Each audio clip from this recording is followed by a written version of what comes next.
सासवड ते कोंढवा दरम्यान हिंदू जन आक्रोश मोर्चा आणि रॅलीचं आयोजन करण्यात आलंय। कोंढव्यातील तरुणांकडून भिवरी गावातल्या तरुणांना मारहाण केल्याच्या निषेधार्थ या मोर्चाचं आयोजन करण्यात आलं आहे। आमदार गोपीचंद पडळकर आणि संजय जगताप यांच्या उपस्थितीमध्ये हा मोर्चा काढण्यात आला। दरम्यान हा मोर्चा पोलिसांनी अडवला। सासवड ते कोंढवा दरम्यान निघालेल्या रॅलीला बोबदेव घाटामध्ये बॅरिकेड्स लावून पोलिसांनी अडवलं। त्यामुळे या परिसरामध्ये तणावाचं वातावरण दिसतंय। दरम्यान जोपर्यंत पोलीस घाटाच्या खाली जाऊ देत नाही तोपर्यंत या ठिकाणी बसणार अशी भूमिका गोपीचंद पडळकर यांची आहे आणि याविषयी त्यांच्याशी संवाद साधलेला आहे आपले प्रतिनिधी सुमित सोनावणे यांनी।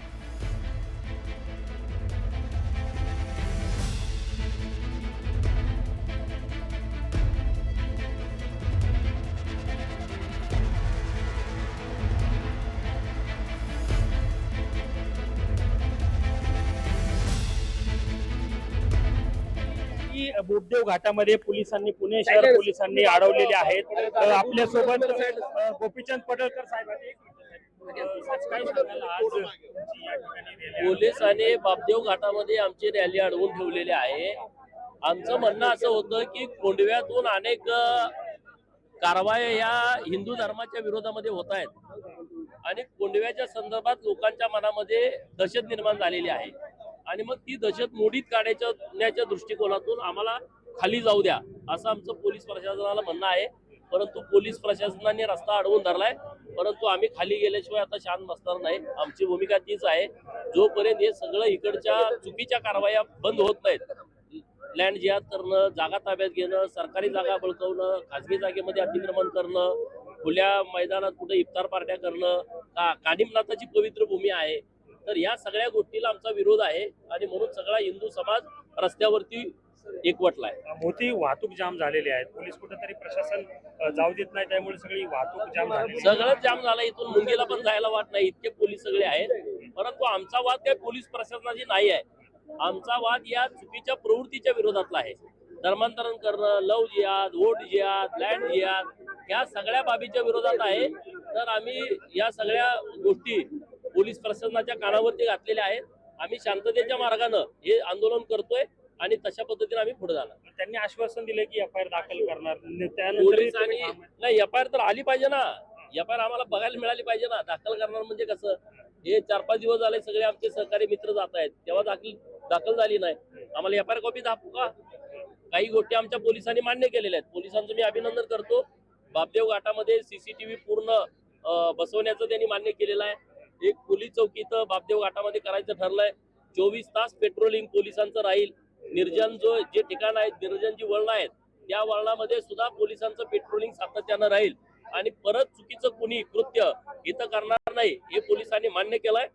सरकारी जागेमध्ये अतिक्रमण जिथं झालं असेल तिथं सरकारच्या ज्या महसुली खात्याच्या, वन विभागाच्या, संरक्षण खात्याच्या, कृषी विभागाच्या, ग्रामविकास खात्याच्या ज्या जमिनी आहेत किंवा गायरान असेल, गावठाण असेल, महाराष्ट्र शासनाचं, तिथं जर चुकीच्या पद्धतीनं अतिक्रमण केलं असेल, धार्मिक स्थळं निर्माण केली असतील, तर त्याच्या संदर्भातली बैठक माननीय आमदार भाजपाचे नेते माननीय संजय जगताप साहेब यांच्या प्रमुख उपस्थितीमध्ये आमच्या हिंदुत्ववादी संघटनेच्या कार्यकर्त्यांना घेऊन त्या खात्याच्या प्रमुखांना एक बैठक करायची माननीय ग्रामीण एसपी साहेबांनी मान्य केलेलं आहे। त्यामुळे बऱ्याच बाबी आमच्या मान्य झालेत, परंतु आम्हाला खाली जाऊन या सगळ्या भूमिका मांडायच्या आहेत। खाली पण लोक हजारोच्या संख्येनं हे खडी क्रशर चौकामध्ये थांबलेले आहे, तर तिकडं आम्हाला जायचं आहे। आता पोलिसांचं काय म्हणणं आहे आणि तुम्ही कोणत्या पोलीस विनंती करताय की तिकडे जाऊ नका। आमचं म्हणणं आहे की तुम्ही कारवाई तात्काळ करा ना सगळ्या विषयावरती, हे एफआयआर दाखल करा। तुम्ही ज्या लोकांनी स्टेटस ठेवतात लोक, आमचं काय तुम्ही वाकडं केलंय, हे बरोबर नाही ना। आम्ही इथं छत्रपती शिवाजी महाराजांच्याच पुण्यभूमीमध्ये जर कोणी आम्हाला चॅलेंज करत असेल तर आम्ही कसं करणार? पोलिसच कुठेतरी पाठीशी घालते का या सगळ्यामध्ये? नाही, पोलिसांच्या वरती आमचा आक्षेप नाही, पण पोलिसांनी या बाबी अत्यंत सिरियस घेण्याची आवश्यकता आहे। आपण जर पाहिलं तर गोपीचंद पडळकर या ठिकाणी आहेत आणि ते खाली घाटाच्या खाली जायला ठाम आहेत। आपण सध्या या घाटाच्या या ठिकाणी आहोत। आपण जर पाहिलं तर या ठिकाणी मोठी जी काही वाहतूक जी आहे ठप्प झालेली आहे। हिंदुत्ववादी कार्यकर्ते जे आहेत ते या ठिकाणी आलेले आहेत आणि मोठ्या संख्येने या सगळे कार्यकर्ते हे या ठिकाणी आहेत आणि गोपीचंद पडळकर यांचं म्हणणं आहे की आम्ही या ठिकाणाहून हलणार नाही, जोपर्यंत पोलीस आम्हाला खाली जाऊ देत नाही तोपर्यंत आम्ही याच ठिकाणी ठिय्या आंदोलन करणार आहे, याच ठिकाणी थांबणार आहे, अशी भूमिका जी आहे ते गोपीचंद पडळकर यांनी मांडलेली आपल्याला पाहायला मिळते। कॅमेरा पर्सन दीपक सोनसह सुमित सोनोने, न्यूज 18 मराठी, पुणे. तर आपण बघितलेलं आहे गोपीचंद पडळकर हे आपल्या भूमिकेवर ठाम आहेत आणि जोपर्यंत आम्हाला पुढे जाऊ दिलं जात नाही तोपर्यंत इथून हटणार नाही असं ते म्हणतायत. ही एक्सक्लुसिव्ह दृश्य आपण बघू शकतोय. त्यामुळे आता पोलीस नेमका काय निर्णय घेणार याकडे लक्ष आहे. दौंडमध्ये हिंदू जन आक्रोश मोर्चा हा निघालेला आहे आणि पुण्यातल्या कोंडवापर्यंत हा मोर्चा जाणार आहे. सध्या बोबदेव घाट पुणे इथली ही दृश्य आपण बघू शकतोय. दरम्यान पोलिसांचा मोठा बंदोबस्त आपल्याला या ठिकाणी पाहायला मिळतोय. पोलीस मोठ्या संख्येने इथं उपस्थित आहेत. बॅरिकेड्स त्यांनी लावलेले आहेत आणि त्यामुळे या मोर्चाला सध्या तरी पुढे जाऊ दिलं जाणार नाही अशीच काहीशी भूमिका पोलिसांची आपल्याला पाहायला मिळते. मात्र दुसरीकडे आहेत हे मोर्चेकरी. त्यामुळे पुढे नेमकं काय होणार याकडे लक्ष आहे. तरुणांना मारहाण केल्याचा निषेध नोंदवत हा मोर्चा दौंडमधून निघालेला आहे आणि कोंडवा पुण्यातला एक परिसर तिथपर्यंत या मोर्चेकऱ्यांना जायचं आहे. पण त्याच्या आधीच बोबदेव घाटामध्ये पोलिसांनी हा मोर्चा रोखलाय. आणि याविषयी अधिक माहितीसाठी आपले प्रतिनिधी वैभव सोनावणे हे आपल्यासोबत जोडले गेले आहेत. वैभव, एकीकडे मोर्चेकरी मोठ्या संख्येनं उभे आहेत आणि ते पुढे जाण्यावर ठाम दिसत आहेत, तर दुसरीकडे पोलिसांची ही मोठी संख्या आपल्याला पाहायला मिळते. काय अपडेट्स आहेत त्याविषयी? फरा मी थोडी दुरुस्ती करतो. हा मोर्चा सासवडहून निघालाय, दौंडहून नाही निघालेला. आणि सासवडहून हा कोंढव्याच्या दिशेने खाली येवलेवाडीला येतोय. पुरंदर तालुक्याच्या काही गावांमध्ये ज्या प्लॉटिंगच्या जमिनी आहेत त्याच्या खरेदी विक्रीवरून वाद जो आहे तो गेल्या महिनाभरापूर्वी झाला होता, ज्याच्यामध्ये काही मुस्लिम तरुणांना मारहाण झाल्याचा गुन्हा पुणे ग्रामीण पोलिसांनी दाखल केलेला होता काही हिंदू तरुणांवरती.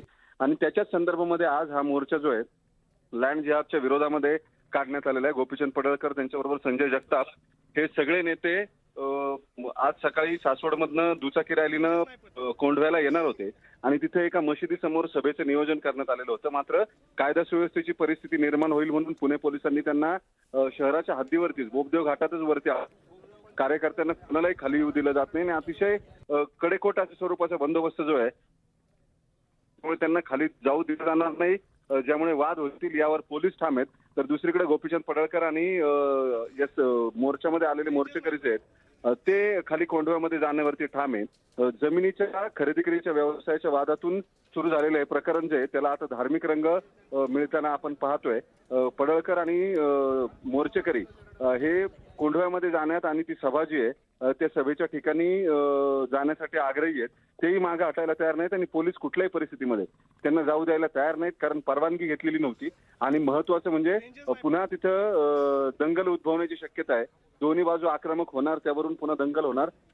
त्यामुळे गोपीचंद पडळकर यांना वरतीच अडवण्यात आलेलं आहे सगळ्या मोर्चेकऱ्यांचे. बरोबर आहे वैभव, याविषयीचे अपडेट आपण घेत राहूया. धन्यवाद तुम्ही दिलेल्या या सविस्तर माहितीसाठी.